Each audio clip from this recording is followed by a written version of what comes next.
अस्सलाम वालेकुम नाज़रीन, मैं हूं साहिल और आप देख रहे हैं मेरा यूट्यूब और फेसबुक चैनल। नाज़रीन, आज थोड़ा सा टॉपिक से हट के बात करेंगे। आज हम बात करेंगे स्टूडेंट्स के हवाले से। जो मेडिकल के स्टूडेंट्स होते हैं उनको क्या मसले दरपेश होते हैं, और आजकल ये एक बड़ा मसला चला हुआ है कि पीएमडीसी और पीएमसी में एंट्री टेस्ट होना है, किस तरह होना है। ये सारे स्टूडेंट के बहुत सारे सवालात हैं जिनके आज जवाब हम जानने की कोशिश करेंगे।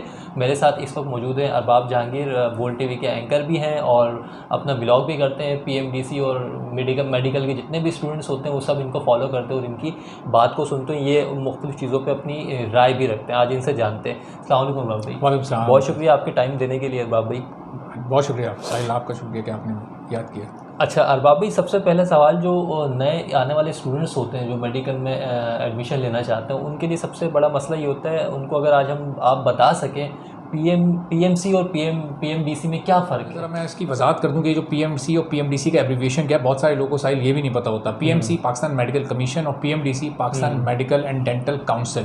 तो पीएमडीसी एक प्योरली जो नेशनल लेवल की ऑर्गेनाइजेशन है, काम करती है, और इसको पाकिस्तान तहरीक इंसाफ अपने दौरे हुकूमत में लेकर आई। 2019 में इसको लेकर आया गया और फिर 2020 और 2021 में इसके थ्रू कंडक्ट किया गया इस टेस्ट को, जिसमें स्टूडेंट्स को बहुत सारी मुश्किलात रही। पीएमडीसी एक प्योरली प्रोविंशियल सब्जेक्ट हुआ करता था। जब पीएमडीसी लेती थी एग्ज़ाम तो वो सूबाई यूनिवर्सिटीज़ लेती थी। स्टूडेंट्स के लिए बहुत आसान होता था तैयारी करना, और उनके लिए सिलेबस बहुत आसान होता था। हर यूनिवर्सिटी अपना एक सिलेबस बनाती थी और उसको उसी के तहत उन स्टूडेंट्स को टेस्ट के लिए बुलाया जाता था। जब पीएमसी आई तो उसने नेशनल लेवल पर एक नया सिलेबस मुतारफ़ कराया, जो कि मुख्तलिफ सूबों के स्टूडेंट्स को उसमें बहुत परेशानी हुई। फिर एक और एडिशनल पॉइंट पीएमसी ने ऐड किया जो बहुत ही मुश्किल था। वो ये था, जब आप 5 साल मुकम्मल कर लेते हैं, MBBS आप कर लेते हैं, आपकी हाउस जॉब शुरू हो जाती है, उसके बाद आप प्रोफेशनल फील्ड में आने लगते हैं। पीएमसी ने किया क्या कि आपको हाउस जॉब करने के बाद एक NLE यानी नेशनल लाइसेंसिंग टेस्ट, ये एग्जाम देना होगा, जो कि बहुत ही मुश्किल था, और उसके बगैर फिर आप प्रोफेशनल डॉक्टर बन नहीं सकते। तो इसलिए स्टूडेंट्स ने, और वो जो डॉक्टर्स होते हैं, यंग डॉक्टर्स, उन्होंने इसकी बहुत ज़्यादा मुखालफत की। 2020 में और 21 में तो हमने देखा कि इस NLE के खिलाफ स्टूडेंट्स सड़कों पर भी निकले, वहाँ उन्होंने पुलिस के डंडे भी खाए। तो ये तहरीक, ये जिद्दोजहद उन्होंने पीएमसी को ख़त्म करने के लिए और पीएमडीसी के हक में हमेशा से जारी रखी। और अभी रिसेंटली मैंने एक पोल करवाया यूट्यूब पर भी, ट्विटर पर भी, तो उसमें जो 80% स्टूडेंट्स हैं और 80+ जो % स्टूडेंट्स हैं, वो इस बात के हक में थे कि पीएमडीसी के तहत ये तमाम टेस्ट मेडिकल के होने चाहिए और पीएमसी को। दूसरा सवाल, स्टूडेंट आपसे ये भी करना चाहते हैं कि पीएमसी और पीएमडीसी में स्टूडेंट के लिए फ़ायदेमंद क्या है, उनके लिए क्या बेहतर है। अच्छा, अब बहुत सारे स्टूडेंट्स ऐसे होते हैं जो पढ़ने में बहुत ही अच्छे होते हैं, बहुत सारे स्टूडेंट्स ऐसे होते हैं जो थोड़े एवरेज होते हैं, और कुछ स्टूडेंट्स ऐसे होते हैं जो थोड़े डल होते हैं। तो लेकिन जो एक्स्ट्राऑर्डिनरी स्टूडेंट होता है उसके लिए तो हर सिलेबस को कवर करना कोई मुश्किल नहीं होता। पीएमसी और पीएमडीसी का जो बुनियादी फ़र्क है वो उनके सिलेबस का था। अच्छा, रिसेंटली जब ये हुकूमत आई, शहबाज शरीफ वज़ीर आज़म बने, तो उन्होंने फ़ौरन पीएमसी की जो काउंसिल थी, पुरानी पीएमसी की, उसको तहलील किया, ख़त्म किया और नए मेंबर्स को हायर किया। उन नए मेंबर्स ने कुछ आसानियाँ भी पैदा की हैं। उन्होंने कुछ ऐसे काम किए जो कि पीएमडीसी जैसे हैं। तो स्टूडेंट हमेशा से पीएमडीसी को अपने लिए आसान समझते हैं, आसानियाँ भी उसी में, क्योंकि वो अगर सिंध का स्टूडेंट है, वो सिंध के सिलेबस से तैयारी करता है, तो उसका पेपर सिंध के ही सिलेबस के अंदर से आना चाहिए। चूँकि ज़ाहिर है वो सिंध में पढ़ रहा है। खैबर पख्तूनख्वा का सिलेबस थोड़ा मुख्तलिफ है, बलूचिस्तान का उससे थोड़ा मुख्तलिफ है, पंजाब का उससे थोड़ा मुख्तलिफ है।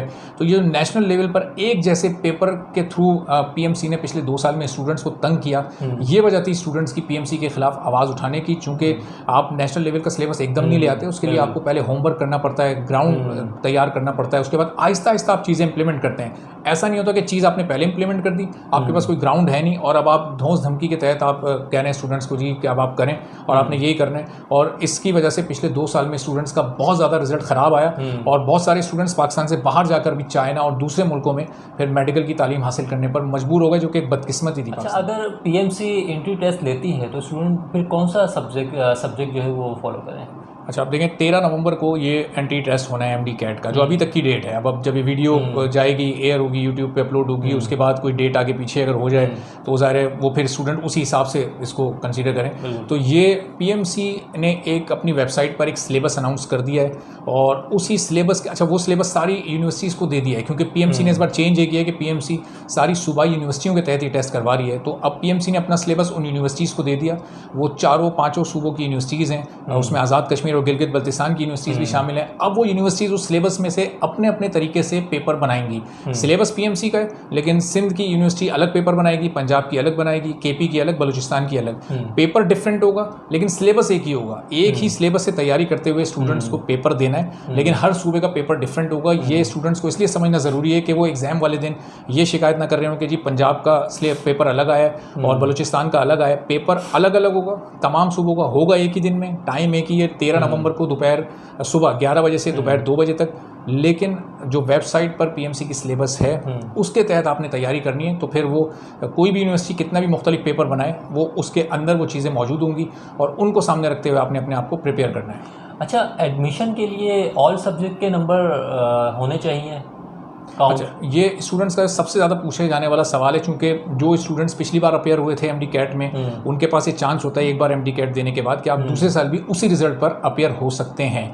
इस बार ये हुकूमत चूंकि चेंज हुई है इसलिए बहुत कन्फ्यूजन है। इन्होंने मेरिट क्राइटेरिया कम कर दिया। पिछली बार 65 वाला पास होता था और इस बार 55 वाला पास कंसीडर होगा और वो एडमिशन लेने का अहल होगा। तो ये जो 10% की कमी आई है, पिछले साल कोविड की वजह से बहुत सारे क्या तमाम ही स्टूडेंट्स को 100 आउट ऑफ 100 नंबर्स दिए गए थे जो उनके सब्जेक्ट्स थे, जो कि कंपलसरी होते हैं, जो कि इस्लामियात, उर्दू और पाकिस्तान स्टडीज़ इस तरह के।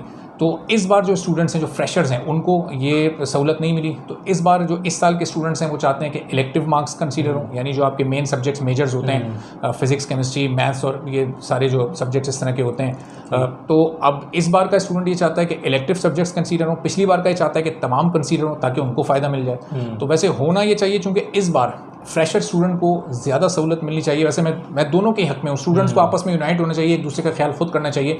लेकिन चूँकि इस बार टेस्ट कंडक्ट हो रहा है, इस बार जो स्टूडेंट पहली बार मौका उसको मिल रहा है, उसको अगली बार भी ये मौका मिलेगा और वो अगले साल भी अपने इस बार के रिजल्ट पर अप्लाई कर सकता है। लेकिन इलेक्टिव्स के सब्जेक्ट को करने से, चूँकि आपको पढ़ना आगे मेडिकल है, तो जो पिछले आपने मेडिकल रिलेटेड सब्जेक्ट पढ़े हैं उसी में अगर आपके नंबर्स को कंसीडर किया जाए तो बेहतर है। क्योंकि जो दूसरे हमारे जो बाकी सब्जेक्ट्स होते हैं उसका मेडिकल से कोई खास लेने देना होता नहीं है। तो इसलिए उन नंबर्स को अगर ना ही शामिल किया जाए, एक राय है, मेरी अपनी राय, बहुत सारे लोग इससे इख्तलाफ भी करेंगे। फ्रेशर्स खुश हो जाएंगे, रिपीटर्स शायद वो लान तान करने लगेंगे जी आपने ये क्या कह दिया। लेकिन देखिए, सबकी राय का एहतराम करना चाहिए, इख्तिलाफ राय एक हुस्न होता है जमहूरियत का, वो होना चाहिए। अच्छा, नेशनल लाइसेंस निज़ाम का खात्मा होना चाहिए क्या? ये पीएमसी के जरिए हो सकता है? अब देखिए, पीएमसी का जो एक्ट है, पीएमसी एक्ट 2020, उसके तहत ये बहुत ही मुश्किल है। इस बार पीएमसी ने बहुत सारी चीज़ें चेंज की हैं। उन्होंने कहा कि अब हम डायरेक्टली इसको नहीं कंडक्ट करवाते, बल्कि जो आपकी डिग्री अवॉर्डिंग यूनिवर्सिटी है, नहीं जहाँ से आपको डिग्री मिलेगी, वही यूनिवर्सिटी खुद आपका टेस्ट कंडक्ट करवाए और उसके बाद हमें लिस्ट भेज दे कि जी हमने ये इतने कैंडिडेट्स का एग्जाम लिया था, इतने पास हैं, इतने फेल हैं। जब फॉरेन ग्रेजुएट्स के लिए उन्होंने किया, जो पाकिस्तान से बाहर के लोग हैं जो आके पाकिस्तान में डॉक्टर बनना चाहते हैं, उनके लिए उन्होंने परसेंटेज को एनएलई की कम कर दिया, 70 से कम करके 50% कर दिया गया है। तो ये जितना ये पीएमसी की नई काउंसिल कर सकती थी ये उन्होंने कर दिया, लेकिन पीएमसी के एक्ट के तहत पीएमसी एनएलई को ख़त्म नहीं कर सकती। एनएलई को ख़त्म करने के लिए पीएमडीसी की बहाली ज़रूरी है।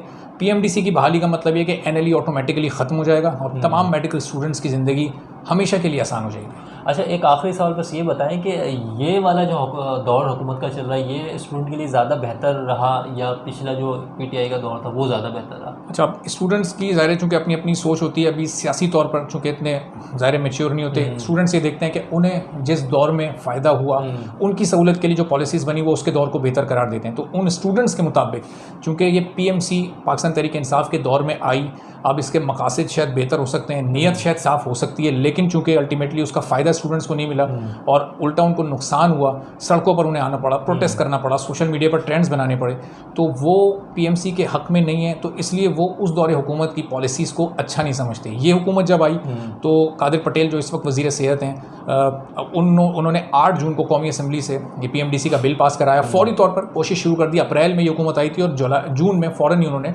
पीएमडीसी की बहाली की कोशिश शुरू की, जो बिल्कुल अपने आखिरी मराहिल में। तो जो स्टूडेंट्स हैं इनके लिए वो ज़्यादा इस वक्त इस हुकूमत को बेहतर समझते हैं, चूँकि उनके मुताबिक वो पॉलिसीज़ बना रहे हैं और पीएमडीसी को फौरी तौर पर बहाल करने की कोशिश कर रहे हैं। पीएमडीसी जिस दिन बहाल हो जाएगी, पीएमसी ख़त्म हो जाएगी, तो बहुत सारे स्टूडेंट्स के एतराज़ात और मुश्किलात वैसे ही ख़त्म हो जाएंगी। ठीक है, बहुत शुक्रिया बाबा जी आपके टाइम के लिए।